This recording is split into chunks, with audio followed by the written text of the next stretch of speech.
Hi, welcome to Nectara's Conversations. And today I'm really thrilled and delighted to talk to the lovely Erin Rose Ward.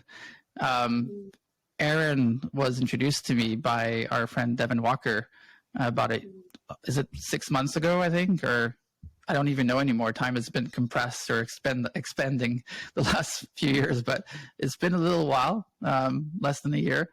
And I'm delighted to have her on the podcast today because Erin, I call her a wise heart, and she has a way with words and a way to express emotions and insights and wisdom in a way that's pretty rare. And I really connected right away with that piece of her, and also her integrity and the way she holds space and the way she conducts herself in the highest of integrity. And I'm delighted to have her today. And welcome, Erin. Welcome to the conversation. So happy to be there with you. So happy to be here. Wow, what a beautiful introduction. Thank you. And Erin is, thank you. And Erin is, she has many strings on her bow, and some of them are yoga teaching, meditation, movement, embodiment. She's a psychedelic integration and preparation guide on Nectara. And she's also part of this thing called a class, which I have some curiosity around. But what do you do in the world, Erin, aside from all those wonderful things? Yeah. Oh, this is one of my favorite questions, because over the last decade, there's been so many iterations of the answer. What I've come to now, the way I describe it is my work is to support beings in coming into the space of the heart through various methods and techniques that tend to center around embodiment. So I facilitate spaces of movement, of meditation, of breathwork, of one-on-one space for dialoguing and exploring via kind of awareness, expanding awareness through conversation, through dyadic work. I facilitate circles, women's circles. And so really it's what I've discovered is that there's so many doors to the same room, and I really enjoy learning about those doors and trying them on and gaining the ones that resonate, exploring the ways in which I can bring other beings through those doors. And the room that I feel we are entering is the room of spirit, the room of love, the room of God, the room of consciousness, the room with 1,000 names and no names. So yeah, I'm a traveler through doors. You're a door person. That's great. That's beautiful. Yeah. I've never heard it being said that way, but that is beautiful. All the different modalities out there, all the different techniques and spaces that people are creating, they're all doors to the same kind of room. My friend David was also a Nectara guide. He always tells me that ultimately what everyone wants to do is like, dissolve back into the ether, dissolve back into God consciousness. And it's not always clear for everyone that that's like what they're looking for. And there's so much immediacy in like our real life stuff that ultimately that goal can feel very distant or doesn't quite fit at the present moment. But ultimately there's some truth to that, I think. And as a door person, initially you didn't have any doors.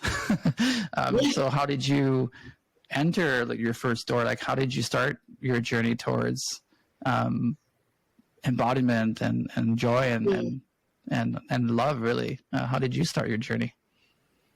Yeah.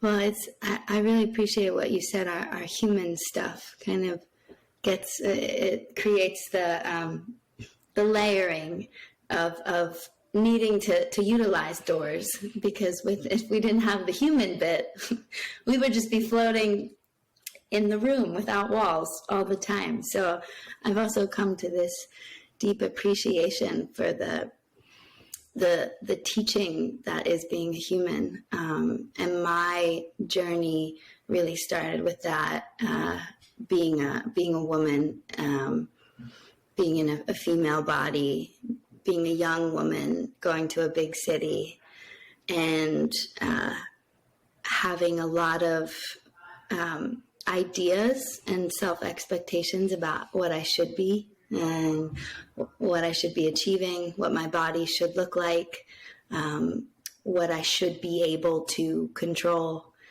And I was in New York City. I was 18, and I felt my being under this immense amount of pressure that had motivated me for most of my life. Like, I was able to use it as a way to excel in many areas, and be validated in my being through that, through sports and academics and social circles and those ways that I was told, like, you're doing great.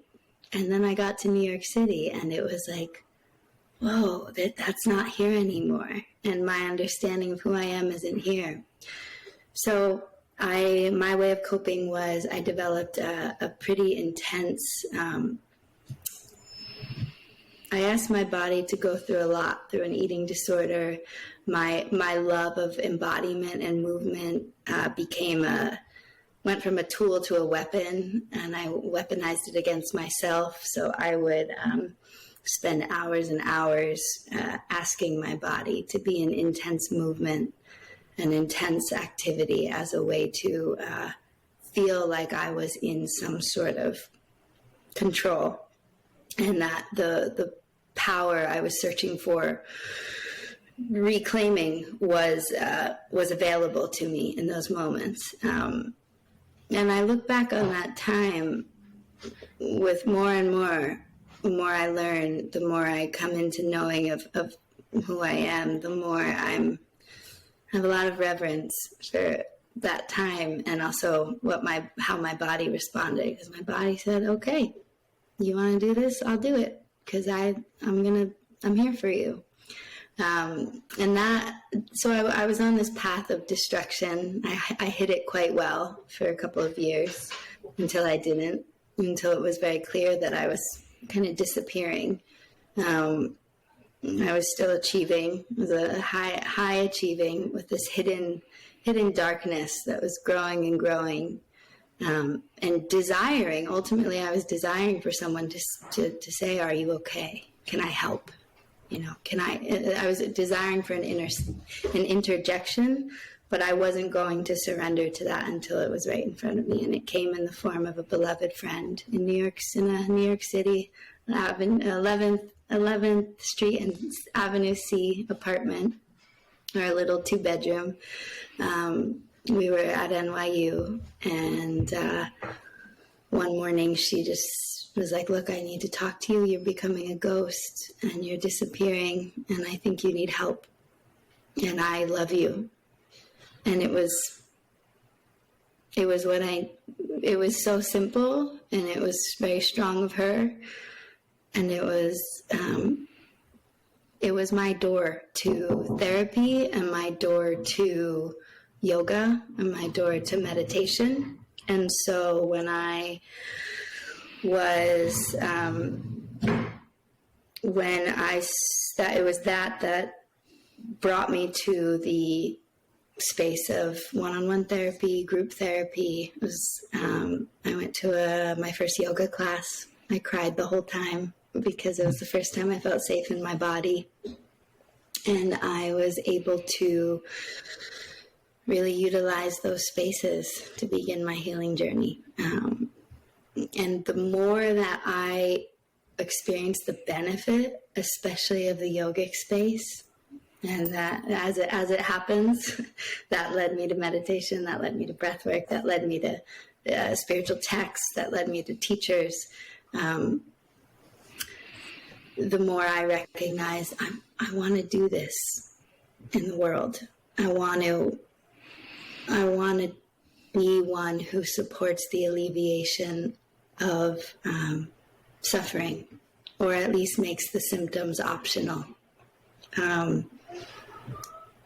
So as soon as I graduated from New York University, to the chagrin of my father, who was really excited that I was, at the time, was like successful. She's going to get a great job in marketing or, finance or whatever. I was like, great, Dad, thank you. I'm going to yoga school.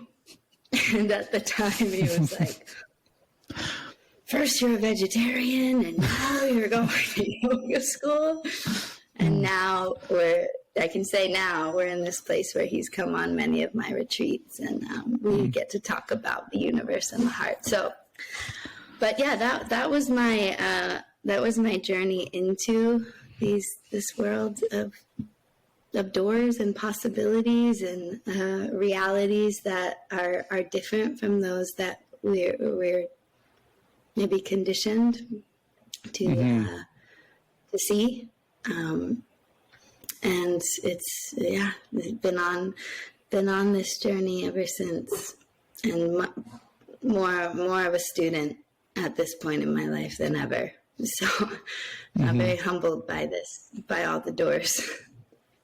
Yeah, beautiful. So much blessings to your friend for speaking that truth at a time where you needed it the most. Like that's what we call a very much impactful action. Is a 1 degree shift. It's someone saying a little something, and all of a sudden your life has changed from that. So welcome all of us to share those 1 degree shifts with people whenever we can, because it really does change people's world, and sometimes we don't see it, but it's very powerful. Very powerful to share those things with friends that we love. And as someone who turned vegetarian when I was 16, which was 25 years ago, I was also the person in the family like, what, you're vegetarian? I think that was a precursor to me opening more doors. But that was an interesting time in my life too as well. You mentioned your dad and how the relationship got transmuted over time, and I find that so beautiful that you've rekindled that through your opening of doors, and how it's probably changed him as well. I find that very beautiful. Thank you. Yeah, it's one of the most humbling and something that brings me so much gratitude and joy to experience, to look back and see the versions of our relationship and watching it continue to deepen. And we just got back from a trip to Peru together, which was his first time to a land with that much potency of its own and exploring indigenous wisdom. Blessings to the way we teach each other, for sure. Yeah. Teachers are an important part of your journey, and curious to hear more about along this journey of opening doors and exploring the different ones available to you. Who were some of your teachers, and how did they support your path? What did you learn from them along the way? What are some key ones that you could share with us? Yeah. Well, I feel very blessed that you said I call it a wise heart, because that's the title of a book by one of my first teachers that I still study with from afar. I've been in person maybe twice, and that's Jack Kornfield, who I know holds that mantle for many beings. Him, along with Tara Brach, are two beings that during that particular time in the cave for me, they were a huge part of my coming into my heart and seeing through eyes that were kind and compassionate for myself first, and then for the world. They both taught me in their own ways about how meditation is not some big thing that we have to, really train and understand and be really good at. They taught me about how it's really about presence and widening our capacity to remain in center when there's a lot of reasons to be knocked around. So those are two of my teachers that I would kind of, I study with from afar, and I hope one day. I haven't been in Tara's presence, but I know that's coming. So there's the teachers that have been mostly that I've studied with from afar, whether it's in their writing or their videos or in that regard. And then I'd say my longest teacher that I've worked with is a man by the name of Kevin Courtney, who lives in New York at the moment, and our relationship is one of he's a teacher, he's a mentor, he's a friend, he's a brother. We can sit and talk about everything. I have both a reverence for him and a deep respect for his humanity. I've seen both his way that he holds space like no one else I've been in the room with, and also the way he's a human. And I name this because I've experienced in our relationship something that's been profound for me, which is that a true teacher to me is someone who sits in the circle. They're not on a pedestal. They're not saying like, I'm up here, even if they're on a stage so that they can be heard. It's not like, I have this information and all of you are here to receive it from me. It's more like, we're in this moment together, and there's some things that can be supportive for all of us that I'd like to offer forward. And I can do them in a way that I've practiced, and in a way that I've studied, and in a way that I'm devoted to, so that it can be of service to all of us, not just for me being teacher. And he really lives that. And because he lives that, and because I've spent study with him and time with him, and that way of facilitation really speaks to me, I've gotten to experience that frame being what I like to bring to a space. So I really honor Kevin. I bow to his way, and it's funny because he would be the first one to be like, "You bow to me, I bow to you." Like we're all in this together. I have another teacher, Tracy Stanley, that I work with in the yoga Nidra space. She has a representation of the feminine to me that is both strong and mysterious and soft and kind and compassionate and very direct. So she's someone I study with closely as well. And then recently, what's emerged for me, and I'm sure we'll speak more to this, Scarlet Heart aspect and my embodiment offering that's starting to come through me. Two teachers, Amber Ryan and Kate Shella, are both based in the U.S. and are created a method called the 360 emergence, which is this way of utilizing dance as a modality to expand our being in every direction. So it's very inclusive. It's let's go into the light and the yang and the let's go into fire, and let's go into the dark and the shadow and the mystery and the yin and the lunar, and the way that dance allows us to do that fluidly and rhythmically. So I've been studying with them for the past few years, and I'm in a more intense study with them now. And I'm really excited to see what happens when I continue this. Let me put all these different doors together and see how they play, and then I just see this ornate, beautiful scarlet with a scarlet border and light and crystals and sounds coming from it. But this door that maybe will be the door that I really focus on offering, I think it is coming through, which is really exciting. Yeah, beautiful. I find that for myself and for others that I've talked to before, often we go through the doors that were the most supportive for our shadows and supportive of our own history and the things that were kind of holding us back. We kind of found the medicine that we were looking for through the exploration of these things, and tend to maybe fall in love with the ones that supported us the most. Yes. And when you talked about Kevin, it's really spoke to me because on my first journey, like the biggest medicine I received, of course, it was the experience, but it was really the morning after when I woke up and I looked into someone's eye and I realized just how connected and how much of a shared humanity we all have together. And to me, that was deeply healing, because my thing was just social anxiety, depression, just really having a lot of issues of people, basically from childhood trauma.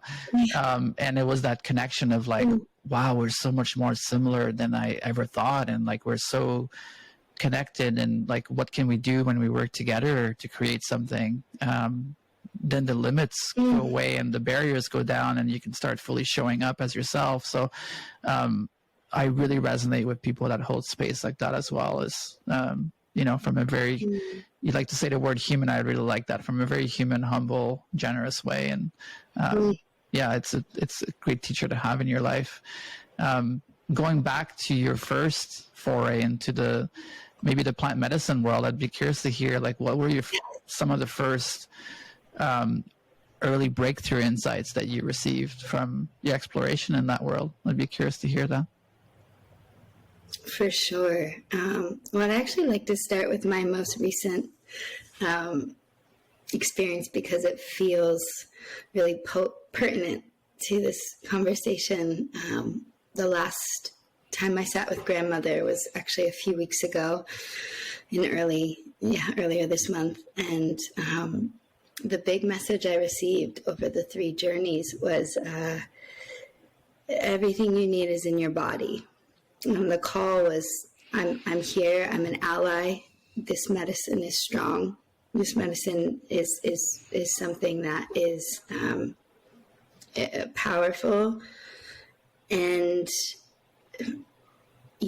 her call was keep going in to continue your journey. It was almost like, I love you, I've got you, I'm in you. You don't need to keep coming back to this door. You know, you like take a pause and now be in the practice of being in your body and harvesting that information. Develop a deeper capacity to listen. And that was really important for me to hear. And really hard. It was probably the hardest journey I've had, because it was so physical. And but the lessons were potent, and in the way these medicines work, we get what we need. So being in the body, I feel like as a collective, we have a choice to escape this really intense reality and kind of go up and out, which is available to us through especially through psychedelics and through these plant allies. We can utilize them as a vehicle for escaping. And I think it's super valuable to escape this reality, to go into other ways of seeing, to go into the space they offer, to go into other realms and be there and harvest what we need to see. And then, as we've talked about with Nectara, like the work then really becomes integration. So that feels like a piece, a gem that grandmother really showed me, that I really want to, when my friends talk to me, or when my community or my clients talk to me about their plant medicine journeys, you know, it's really important to me that we first be like, yes, these medicines are strong, and we want to remember that they are precious. They are resources. They are not just to be utilized as we desire, but also to remember that what we're looking for is right here. That was a big one that's with me, that I'm integrating now. When I first came to grandmother ayahuasca is the medicine, along with psilocybin, that I've been working with, and Santa Maria, which is how I refer to cannabis, because it feels a little bit more sacred. When I first sat with grandmother, what I received was an understanding of, I received a reverence for the mind, for the scaffolding of the mind, for what it is as a tool, as something our species is so blessed with, and what we get to dream through is thus far has been primarily through our minds. And so I saw that, and then juxtaposed to that was presented oneness, unity, God consciousness, God time, the interconnectedness, but not even the interconnectedness, what that interconnectedness is behind that. So, and there was this way very clearly that it was like, that thing which you can't really describe doesn't fit into the thing that is your mind. So this is what faith is. This is what trust is. This is what feeling gets to do, is you get to experience this thing, not in totality, because we're not designed to do that, but you do get to experience it in your being. And can you allow the mind to bow to what it's not designed to fully comprehend? And instead of trying to confine it with your language and your, this is what it is, and this is the way, and these are the names, and this is what I have to call it, can you honor that you don't know, and that you get to hold out your palms? And there was something like, this is what grace is. It's that space of, I don't know, and thank you. And my mind doesn't have to know. So that yeah, my mind got a little check through that experience. That's beautiful.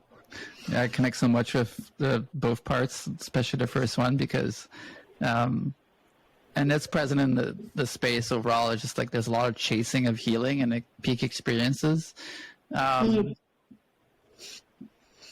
not a lot of deep integration, and really picking your spots, really. And there's so many people in the psychedelic community that tend to kind of go from one ceremony to another. And in one of my ayahuasca ceremonies, my intention was pretty lofty. I was like trying to connect with the celestial and open up the gates to whatever. Yeah. And I was like really speaking that in the space, and really being like, really strong on that. And then the feather got passed to the practitioner, who was a really close friend of ours. And she kind of talked about going through the purgatory, or, going through kind of like the dark stuff before achieving kind of the access to the celestial worlds and, those universes you talked about. And then she looked straight at me, and I was like, oh no, I've been found, because to that point, I had never gone through like the darkest, deepest parts of me. And so I felt like, running out of the door. So I was like, okay, tonight's going to be a very strong, challenging experience, which it was. And like, long story short, the message was, sit down and integrate. It was like, you're going too fast. You've done too many ceremonies. You've not integrated even your first one. And I basically lost consciousness in the space, and I started shouting and howling and flipping around, and it was a very somatic release. I think of just years of like holding it in my body, which refers to your second point. It was like I was holding all this stuff in my physiology, and I had never been able to express it into the world. And so I did get a glimpse of the celestial, and then I passed out.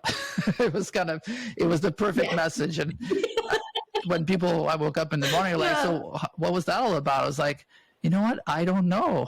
It was just like, I needed a bit of time to process the message, which was just take your time, take more. So now I just do 1 or 2 ceremonies a year at most. And I treat them with like deep reverence, because this is my time to check in. It's my time to process what I've been working on. It's my time to to maybe learn new things that then I can take into the real world and apply it every day.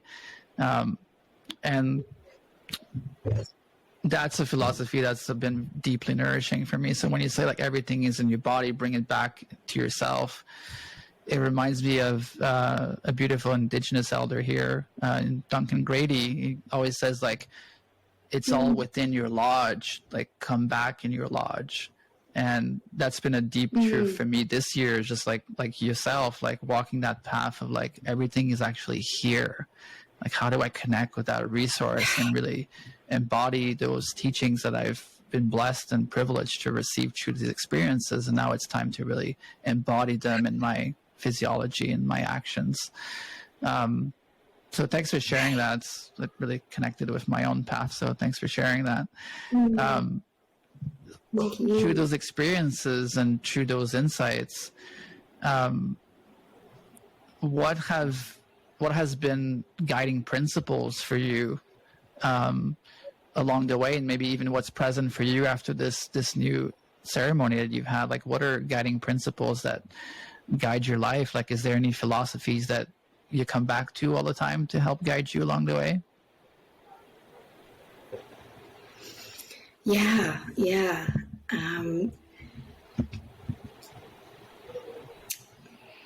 There has been something that's become a bit clearer, and perhaps I can share.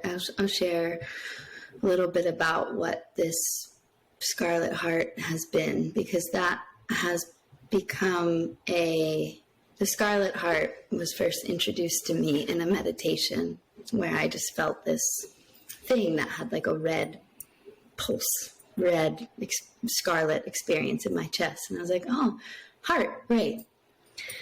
And then I went through a few ceremonies. My first journey that I saw my mind, I also saw this red scarlet heart capacity in other beings in my waking state. Then I did a longer pranayama retreat with Kevin, and it came through very strongly, actually in animated form, which had never happened to me outside of psychedelic space. And also in direct messaging of like, this is what this is. And then through multiple dreams, other ceremonies, other kind of symbolic moments of seeing like a scarlet heart imagery that I'd seen in a dream, like in the sand or on a tree. So there's been this kind of like communication. It's like, okay, hello, here I am. And what it feels like to me is a devotional bowing to the way of the heart, the path of the heart, the capacity of the heart's knowing to be what guides choice and what guides perspective. And when mind or when nervous system has a response to a moment, that there's a way of, okay, I see this. What if I place it into resonance or into the space of the Scarlet Heart? What happens? And for me, what happens, why it's become kind of like a North Star for me, or a compass point, is because I can feel the relaxation and the ease in my being that comes from a place of let me hold this up with love and see what happens. Like, let me bring this to the cave of the heart, or the open field of wildflowers of the heart, and see what happens. So that question, whether I'm making a choice or whether there's something I have to figure out or determine, I check in. Is this the path of the heart? What would the Scarlet Heart have me do right now? Mm-hmm. How would the Scarlet Heart speak to this being?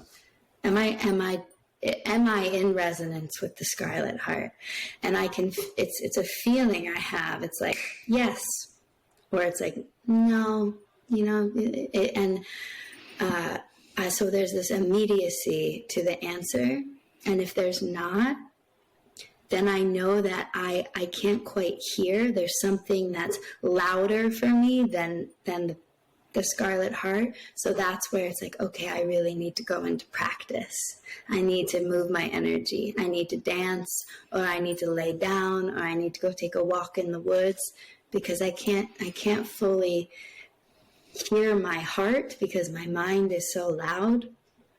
And that's been a really beautiful, in the last year, I'd say, coming into more trust of the heart, and also the seeing of when I'm in a space that is asking me to tend to it before I can commune fully with the heart. Mm-hmm. So is this the path of love? I'd say has been my guiding principle. And we spoke about teachers earlier, and there's also these figures, these archetypes, these historical figures, these beings that represent things, possibilities in our collective, in our humanity.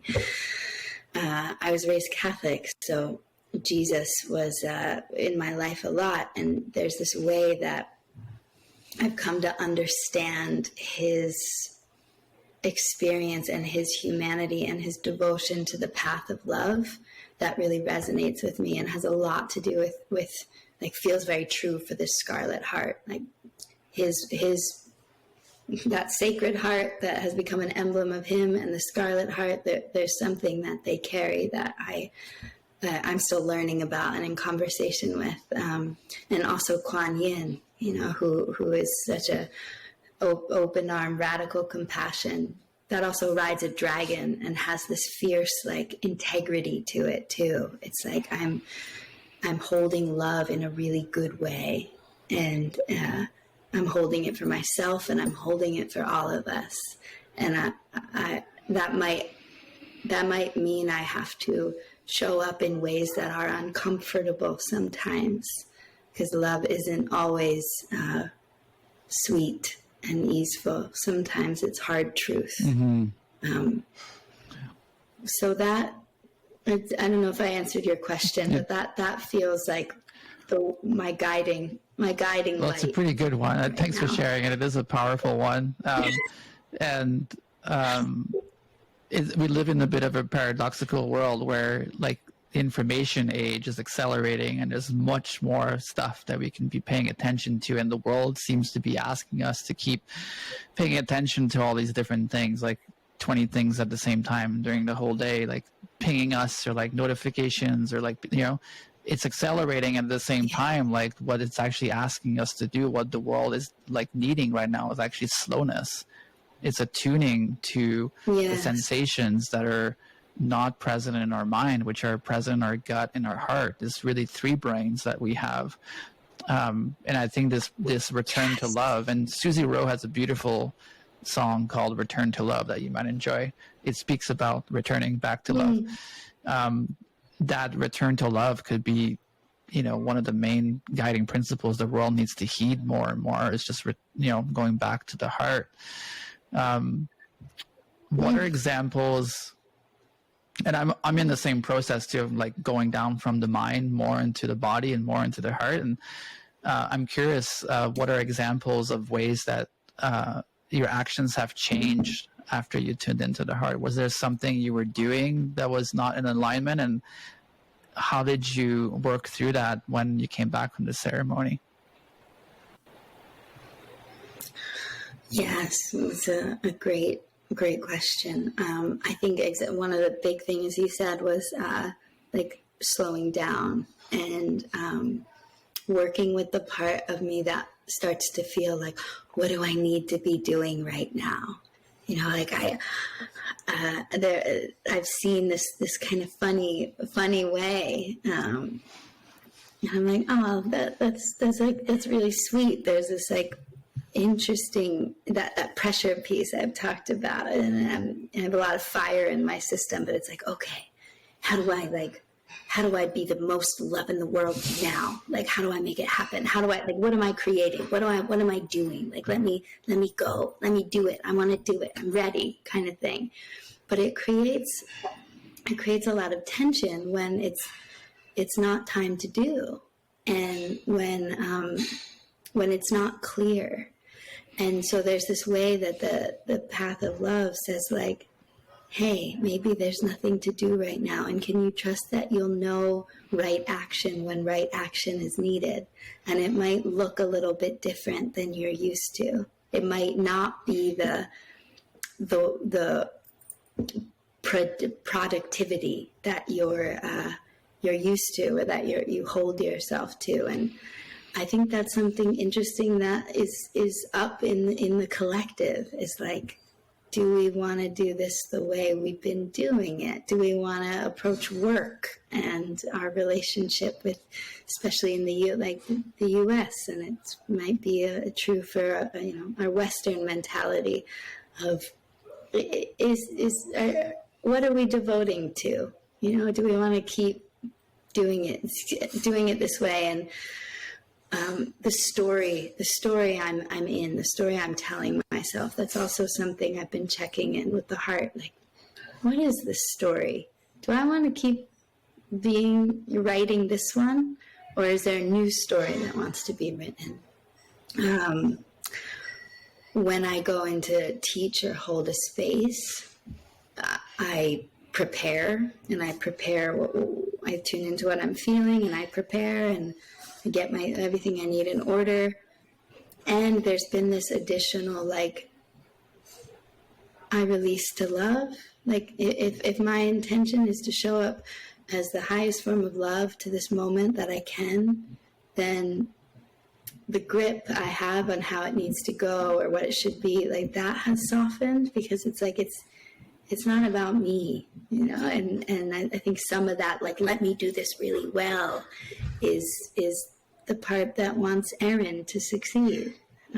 And so just noticing that aspect has been really helpful. It's given me a lot more freedom and space around, like, rest. Like, it's time to rest. I love being in my body. I love moving. I love dancing. I love climbing things. I'm very much in Aries through and through. So I very much love, like, let's be in our bodies all the time. And the maturation of that is like, yes, be in your body all the time. And it's not always fiery. Sometimes there's long periods of time when you need to be soft. And interestingly enough, as a woman, since I brought that in, since I really made rest a ritual, my moon cycle is much smoother. It's more, it's on a regular, dependable, I'm in rhythm. I'm in a rhythmic cycle with nature. My sleep has improved.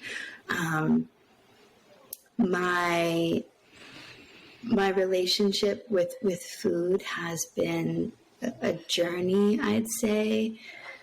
And that's also such a beautiful thing. Like I'm also starting to see the way I can be even softer around, like, I know how to take care of myself. So there's no need to get upset or anxious or put any restrictions on what I'm eating or drinking or when. It's like, if I listen and I ask, how can I nourish? How can I be in love with my body and with the lands that I'm receiving this nourishment from?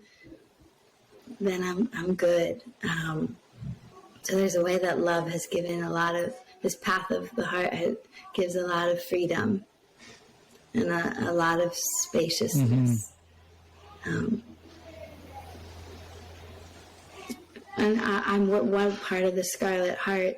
Now I'm in kind of inquiry of, like, I've seen the way that in conversations, even in moments of really intense emotional experience, in interpersonal conversations or moments, that there can be a pause and a let me check in, and the delivery of information comes from a different place with a different vocal tone. And I found it to be a bridge rather than a punch or a sword, or like the confrontational aspect is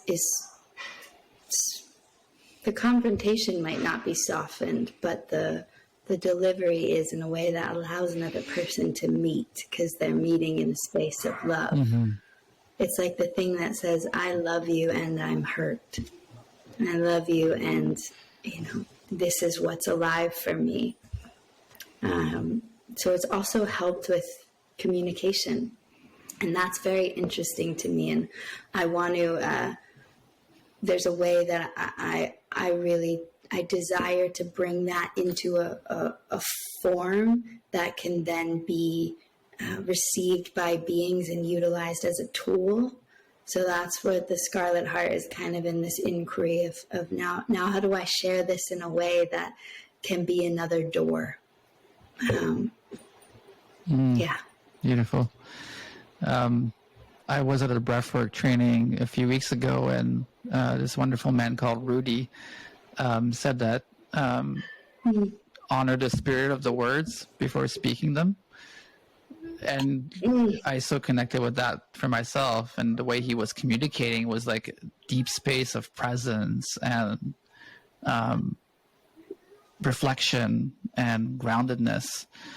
And for me, the way I was communicating for most of my life was very much in the masculine world of my dad was in the army and military, very kind of yang energy, very kind of old school patriarchal energy of like rushing or pressing through or pushing through. And as you were talking, I was really curious to hear how your path with the Scarlet Heart has changed or expanded your own balance or your own exploration of the divine masculine and the divine feminine, not only within yourself, but also your relationships, and especially with your mom and your dad. Like, how has the Scarlet Heart kind of maybe illuminated some spaces that were left unheard or unseen in the right light, or ways that you were interfacing with yourself and the world, especially your body and your actions, that were maybe skewed towards more of the traditional masculine way that you've now shifted to the feminine way. You mentioned more nourishment, more self-care. What else has changed in the kind of larger picture around Erin, your relationships? And on top of that, I'd be curious to hear as well, like the societal balance between the feminine and masculine. I've heard a lot in circles recently around the rise of the divine feminine, and how that is a change that is not only wanting to happen, but that we really need to support, because obviously the world has gone into this very kind of patriarchal, aggressive, extractive kind of way. And there's definitely a need for bringing in that love and bringing in that more feminine touch to, politics and healthcare and like basically almost everything that's skewed too much into the divine, not the divine masculine, but more the toxic masculine archetypal energy. So I'd be curious, it's a large question with many points, but I'd be curious, like on a larger level, what has the Scarlet Heart changed for you in those areas?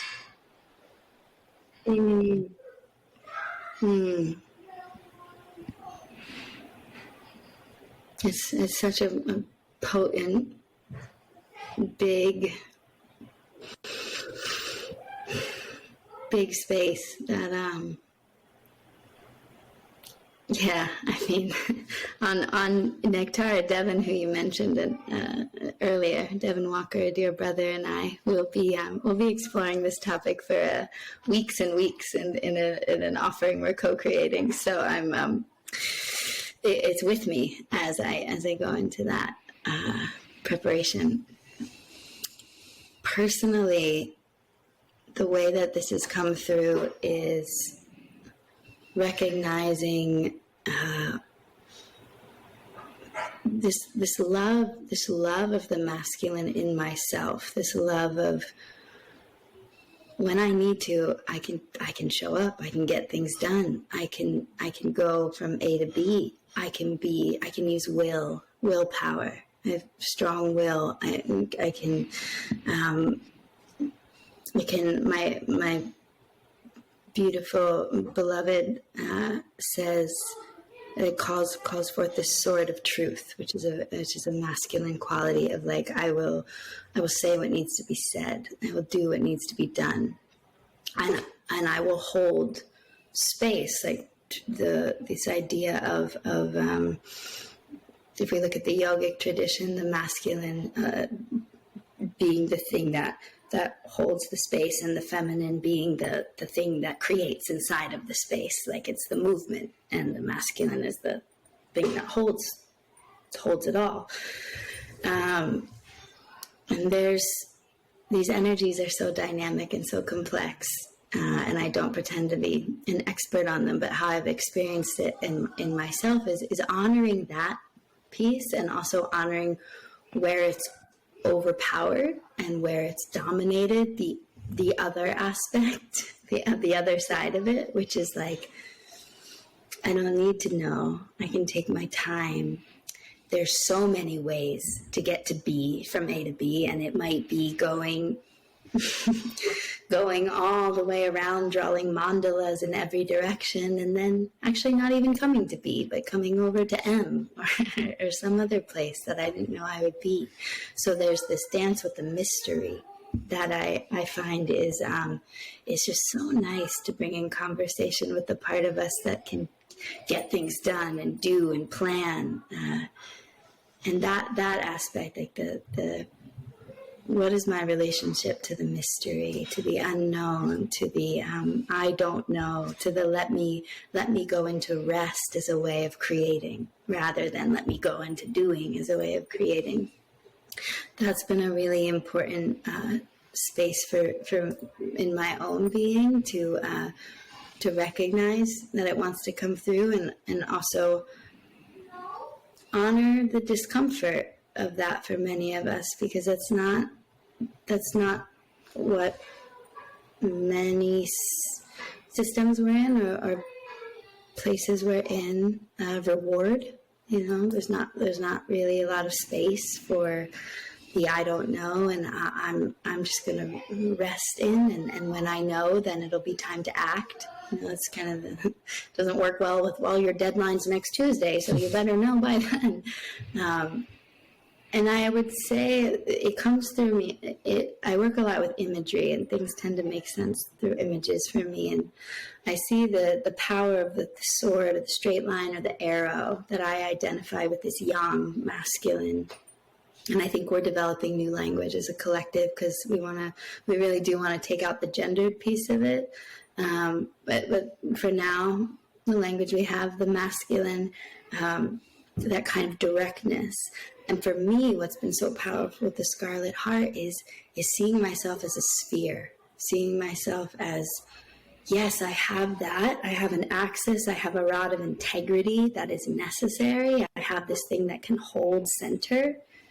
And around that, I have every direction of the wheel. I have dark. I have shadow. I have the, oh no, what's in that corner? I have the ephemeral. I have the wings, and I have the scales, and I have all of it. And when I can be in that place of acceptance, of spirituality, of nothing gets rejected, which is, to me, one of the most beautiful aspects of feminine, then when more of myself is included, then it's like more of myself shows up to life, and life shows up more fully. It's like I get to experience more life by being a sphere rather than only being an arrow.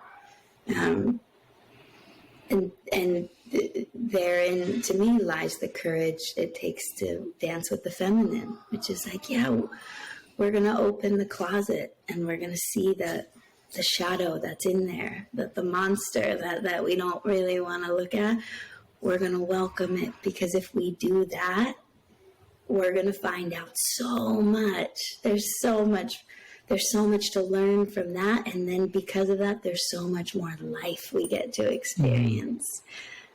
And we actually get closer to truth by being spheres, because there's nothing that gets banished.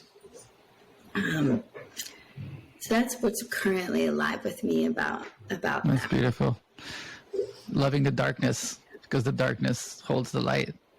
That's a big piece of, my journey as well, was just accepting the darkness and loving it, really. And that expands it to all your relationships and all your stories and people you meet, and understanding that the darkness is really the light is a huge, and embracing it, turning towards everything rather than trying to escape from it or trying to not look at it, is a powerful way of interfacing with all the things of life. And I love the idea of a sphere. Like I was feeling compelled to like draw it and like visualize it, and like there's so much depth into like what that sphere can be. And like I love the idea of the middle part like being so strong. And it's a beautiful way of approaching your journey. And we've talked a little bit earlier around being a facilitator, and I'm curious around your journey around walking your own journey and also holding space for people and being a facilitator of spaces, and being in that, how Kevin has been for you, like a human sitting with other humans, like dancing the journey together and exploring these things together. What does it mean for you to be in sacred service to that space that you're holding? What does it mean for you to walk that path with others and also holding space for them? I have a lot of curiosity around that. Yeah. Well, it is my it's probably the most important thing to me, these spaces of communing with the sacred, with spirit, of supporting beings in meeting themselves, meeting what they contain, us meeting us, like the me becoming a we, and kind of like the image I get is us like holding hands and stepping into the water and being like, all right, it's gonna get deep. We ready? And I'm like, well, I don't know. Yeah, we can do this. Just you've got hands. You've got people with you. So I hold these spaces very near and dear, and that reverence and respect has, I think, really served in allowing me to come into those spaces with a prayer. Like, may I be of highest good here. May whatever needs to come through me, like, make me a vessel. And there's this song I remember from church that I love, St. Francis, make me a channel of your peace. Like, I'm here, and I'm willing. And I bow to what I don't know, and I also honor the study and preparation that allows me to be in this moment. So I do see those spaces as love in action, love in service. Whatever love will have me do is where we go. It's really important to me that there are spaces for all of us where we can bring our humanity, we can bring what feels ugly, we can bring what feels gross, we can bring what feels shameful, especially shameful, guilt, our anger, that along with all the things that we like to bring, our creativity, our joy, our vision, our dreams, that all of it is welcome, and that there's a safety and there's a trust that we create together, where it's like, oh, okay, I get to be here, and I get to receive the grace of the effort of being here. And going on this journey, whether it's the technique is meditation, or it's breathwork, or it's yoga asana, or it's dance, or it's psychedelics, or it's a combination. Whatever the door we're going through, and all the doors we're going to go through, that there be, first and foremost, there's safety. There's a knowing that you're taken care of, like, I've got you, we've got you, that the space is held and protected by love, And that's where all the decisions will be made from. And I've gotten a lot clearer over the years of when I'm choosing to say or do something from a place that might be a little bit more ego, or something that sounds good, something I think I need to do, something I think I need to wear to the space, rather than this is authentic. This is my version of authentic love, and this is how it's coming through. So yeah, these spaces, it's going to be more and more important. I feel this so deeply. It's going to be more and more important as the world keeps changing, that we gather together and we circle, that we have counsel, like our indigenous teachers, communities, and cultures show us the power of, we're all in circle together. Now, where do we want to go? And so I feel really blessed and privileged and delighted that it's very clear this is what I get to spend my life doing. And that's probably the thing I know for sure, is that I get to do this as long as I'm in a body, as Erin. So that's exciting. Yeah, I get to keep learning. What, you mean we're never finished, Erin? Are you spoiling the whole thing? Like, we never finished, we got everything figured out. Say, like, you come for the medicine, you stay for the community, because that's also my favorite part of ceremony, is just like being in that circle. And I'm curious, as a facilitator, and having had this new experience with the Scarlet Heart, like what is one way you'll bring that Scarlet Heart into your next ceremony space? Yeah. Well, something really practical. I've realized that making sound together,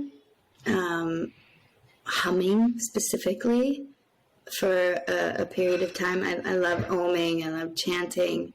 There's this way I've experienced, and something I've been playing around with, of making a sound, focusing on the heart and making sound, is this beautiful way of coming into coherence with other beings. So that's a very practical way. I also like naming that this space of the heart that I'm speaking to, the Scarlet Heart, which is, I believe, truly like alive and available in every being. It's a way of turning our radio knobs to its station, so we can receive it, so we can hear it. Like, it's there, it's running in the background, 97.5. But we've got to turn towards it. And that remembrance, communicating that remembrance and bringing us into that remembrance feels really important to me. And that through naming it, also through practice of bringing awareness to the heart. Gratitude is another way of doing it. Metta practice, bringing us into the resonance of love that we have for other beings, for life, for the lands.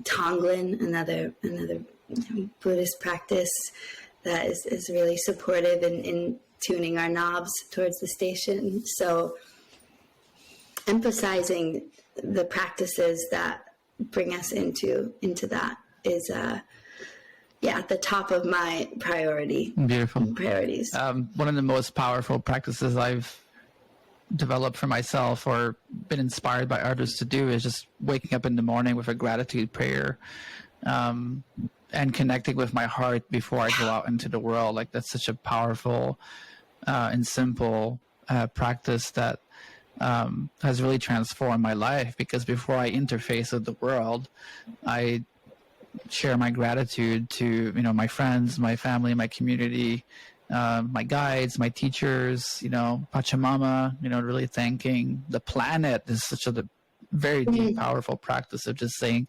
thank you for life, thank you for existence, and thanking my higher self as well for like being here and like having walked the journey, and And then when I'm sure I've connected with that gratitude and heart, then I can go out in the world and really show up for myself and for others. And I love that.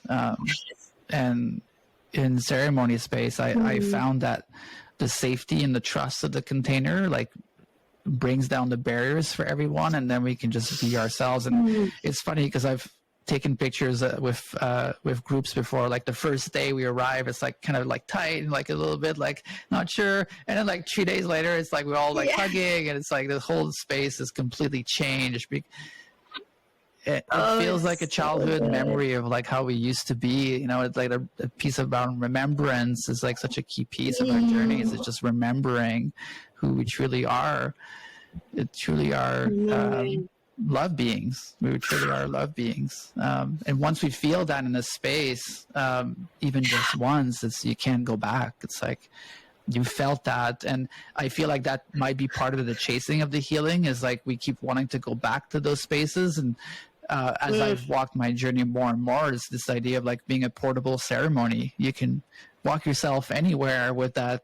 Like Duncan was saying, the lodge is with you all the time. So I've been working on having that ceremony space within myself all the time, as much as I can, and coming back to that. And the more I do that, the less I love ceremony, but I also feel like every day is a ceremony.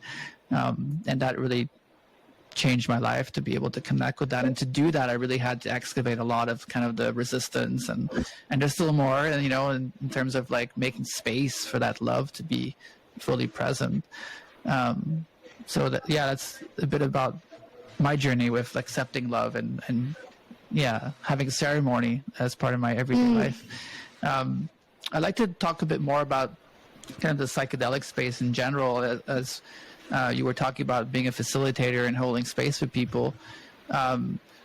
What's your personal vision for the psychedelic space? And it's one of many doors, and oftentimes that door opens up hundreds of other doors. It's kind of a gateway, an activator, an inspiration piece that can lead people into many, many different roads. But what's your vision for that space in general? There's a lot going on right now in this space in terms of policies, in terms of corporate kind of actions, like different organizations being built, different people having voices in the space that are emerging. The space is growing. The social resistance to the medicine is also changing, and then underneath that is kind of the cultural, philosophical perspectives that we all hold relative to psychedelics, that are kind of coming up to the surface and really kind of illuminating certain parts of like our collective psyche around psychedelics. And that's going to be a big part of like how things are going to evolve, is that underbelly of like how we really believe and see psychedelics as a society, and how we're going to interface with that is really much how we interface with ourselves in the world. And I'm curious to hear like the kind of your vision for that space. Like, how do you imagine it emerging into the world, and what would you like to see?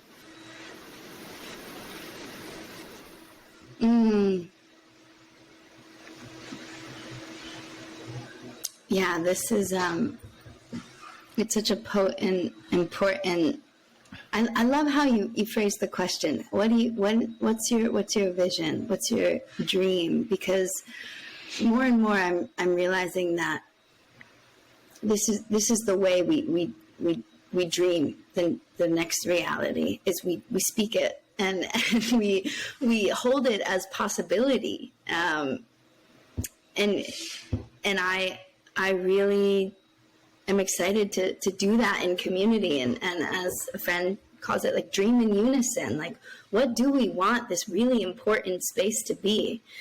And for me, I really want to see a reality where psychedelics are revered as the medicine that they are approached with the reverence and the humility and the temperance, the prudence, the listening that really serves both the plants and the beings interacting with them. It's also really important that as we talk about psychedelics, we're also able to talk about where they come from, who stewarded the lands they come from, what are their practices, and how are we serving those that really paved the way for these to be made accessible at a time when, many of us are really benefiting from them. So there's a reciprocity and a respect that I really feel committed to being a part of. And I would love to see these plant allies also being a way in which we bring cultures that have been kind of pushed aside and conquered and that haven't been brought into the circle in the same way, that we now are like, okay, it's time that we learn from you. You know, Crazy Horse had the prophecy of like, there will be a time when the whiteskins come to the redskins asking for our ways. And at that time, it'll be important that the redskins make it available for all brothers and sisters for the planet, that we're together in this. And so there's a way that I feel the plants are like reminding us of the mycelial network of our humanity, that we're all connected. And if we can come together, and I can sit in ceremony next to a brother that I thought was my enemy, and by the end we're like, oh my gosh, I don't need to know anything about you to know I love you. Like that's a power of these plants. So it's not only, yes, I pray for the time when it's decriminalized and there's social structures set into place where they can be accessed in a good way, and a way that's not debilitating lands and cultures, but that is giving back and creating restoration and reciprocal processes. And I also pray that these medicines are utilized in a good way to connect all of us, and to have us be a space that we dream in unison, that we come together not only for our personal healing, but for, okay, now that we're in this space, what do we want to dream? And can we all hold it? And can we all decide how we show up for this? So may these plants and our way of interacting with them and communing with them, may it also create a space for us to dream in unison. That's beautiful. To create together. That's my vision, my prayer, and I think what needs to happen for that. There's this way that the thing becomes popular and we all want it, because we know there's a lot of healing, so that dance of like, let's make this accessible, but let's also take ownership over, am I going back to dip my cup in the pot when I'm already have so much in my belly to digest and integrate? Like, maybe this isn't my time to drink this. Maybe let other beings have access to it and I'll support in another way.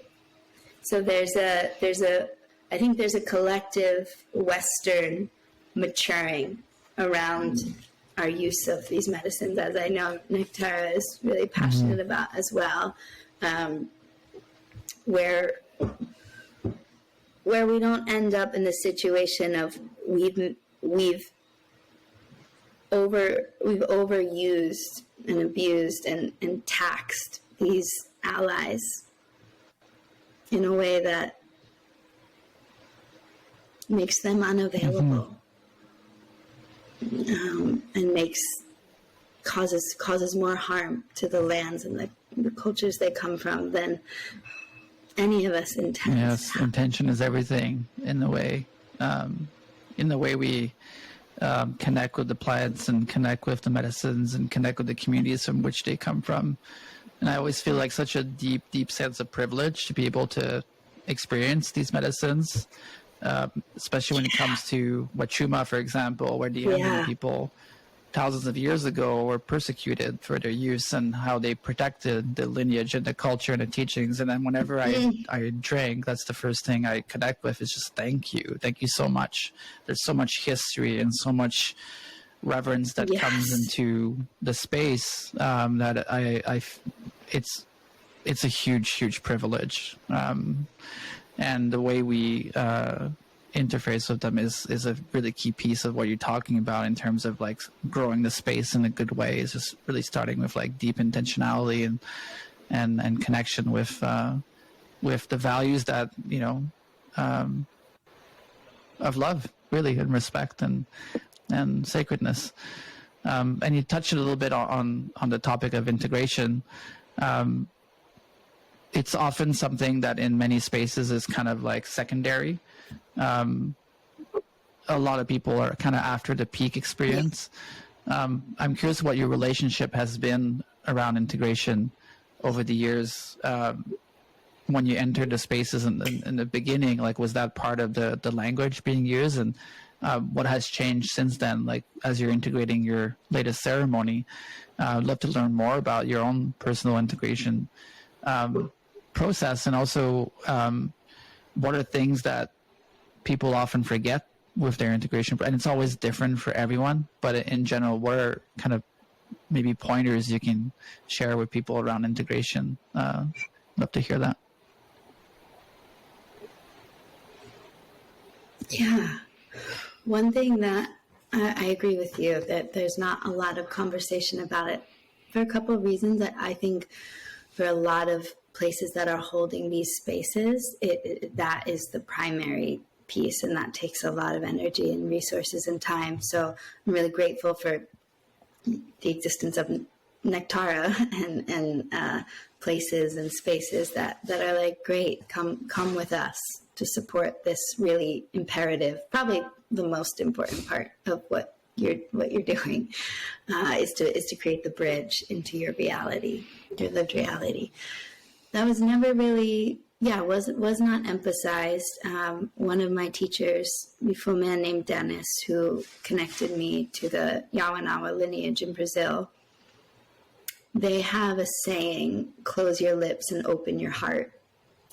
And I think when it comes to integration, this is beautiful, because there can be a desire to, okay, I've had this experience. Now, how do I form it into ideas, words? How do I give it to the world? How do I share it with loved ones? How do I talk about it? And there's something that I feel is really important part of working with these medicines, which is reminding ourselves that they're plants, and the way that plants work is on their own time. You can't rush a plant to grow. And when we take in these medicines, we're basically saying, like, okay, now you're a part of me. When I dieted with Bobansana, the image was, there's a seed in your heart, and she's going to grow, and she's going to continue to grow. Water her well with kind words and kind thoughts and right action. Being in integrity with ourselves is a great way to integrate. Asking ourselves questions. Okay, checking in. What am I listening to right now?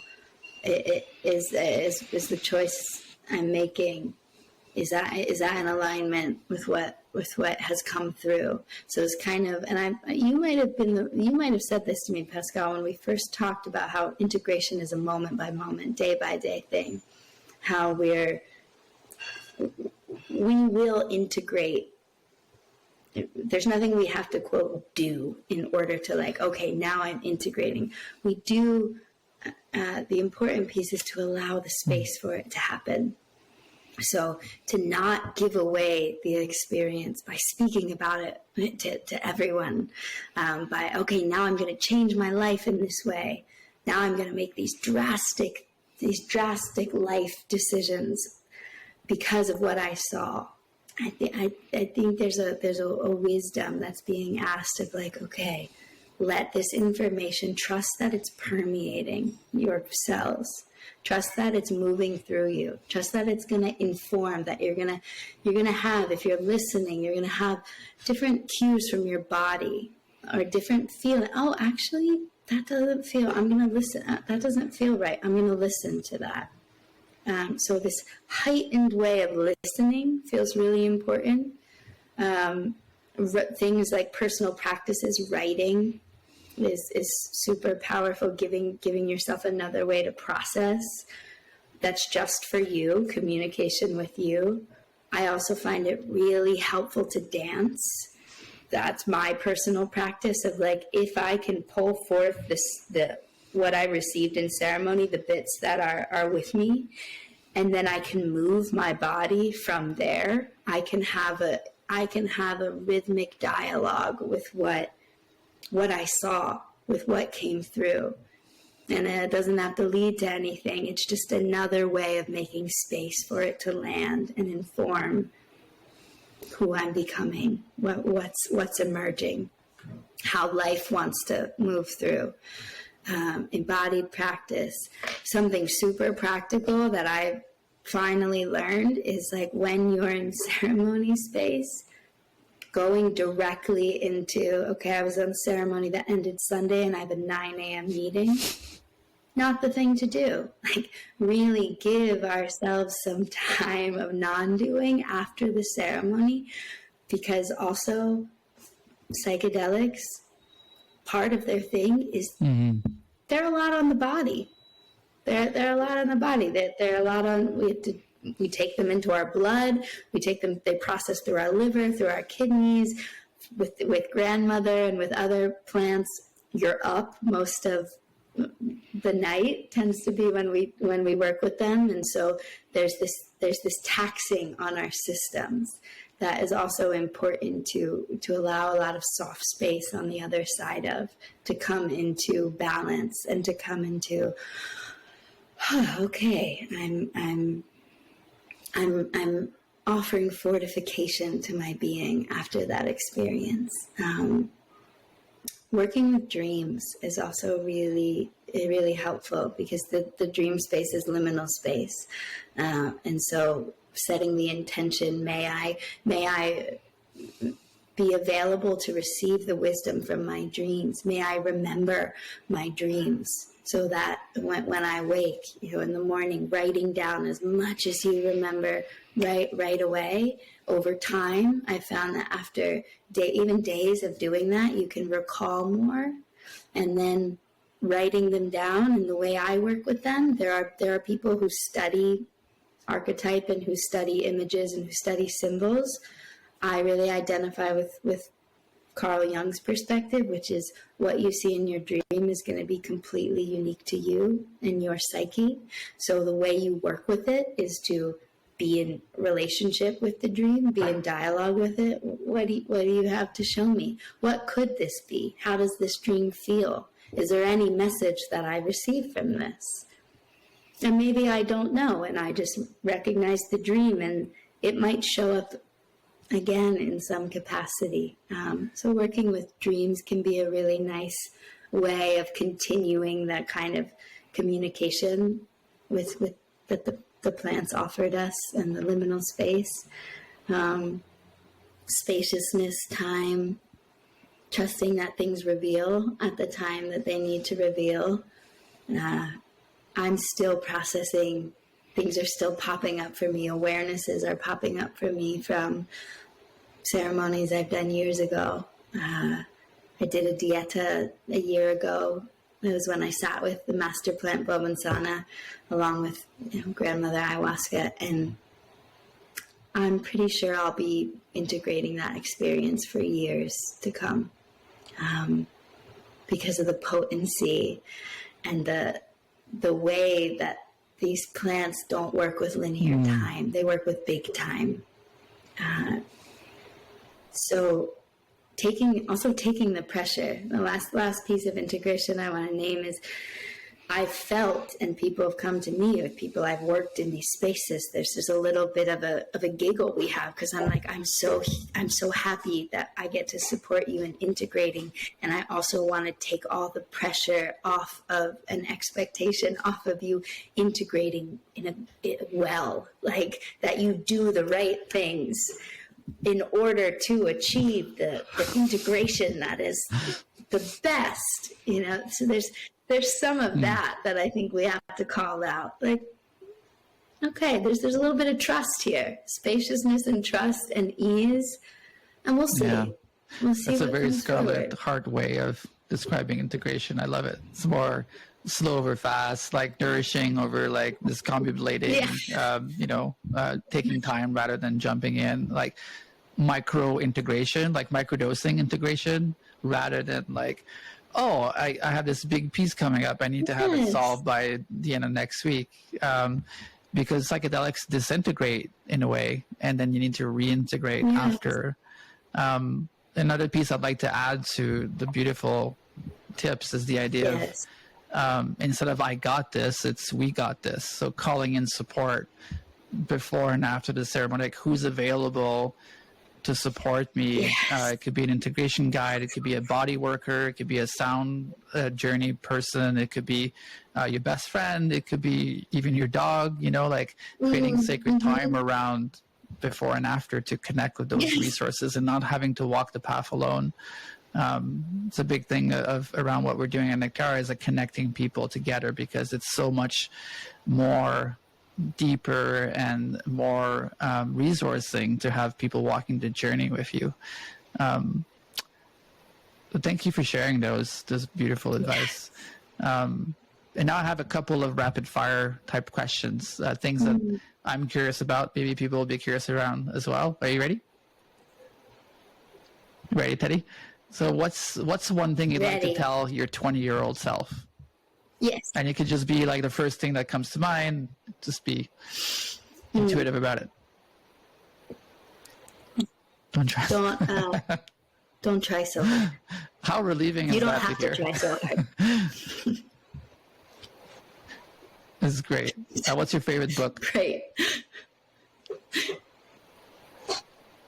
And who's the author again? No Wise Heart. Jack Kornfield. Great. I'll look that up. Jack Kornfield. What's your favorite musical artist? I know it's hard. It's unfair to ask that. Maybe one of the many that you love the most. Goodness.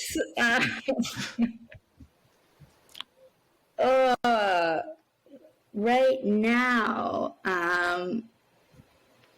okay, there's this artist that I found recently, Caterina Barbieri, that I've been listening to quite a bit. She does like really beautiful ambient type music. Beautiful. What's really exciting for you in the next 3 years?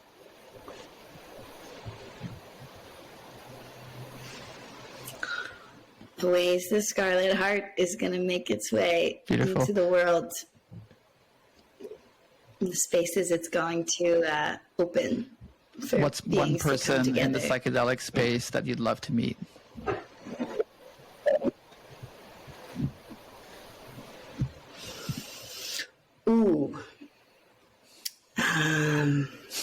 My first thought was Ram Dass, but maybe in a journey. I'd love to meet Stan Groff, who is also created holotropic breathwork from once psychedelics became outlawed back in the 60s. So he's I'm trying to make that happen. He's a pioneer for sure. And finally, I would love that. Is there one message you'd like to share to the person listening or watching this right now?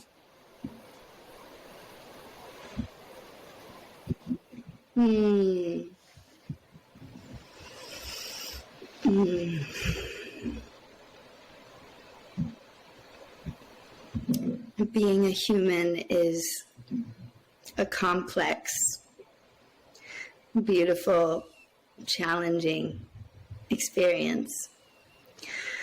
And it's a gift to be in a body, a human body, and your body contains everything you need and more.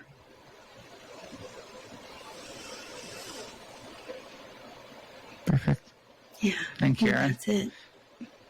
Thank you for your time and your energy and your beautiful scarlet heart. Thank you. Thank you, Likewise. Pascal. I love talking to you. Thank you for co-creating Nectara. Such an important space for all of us. Thank you. All co-creating it together. So thanks for being a part of it. Thank you, everyone. Thank you for tuning in. We'll be back for more episodes in the near future. So stay tuned. And thank you for walking the journey with us. Thank you so much. Take care.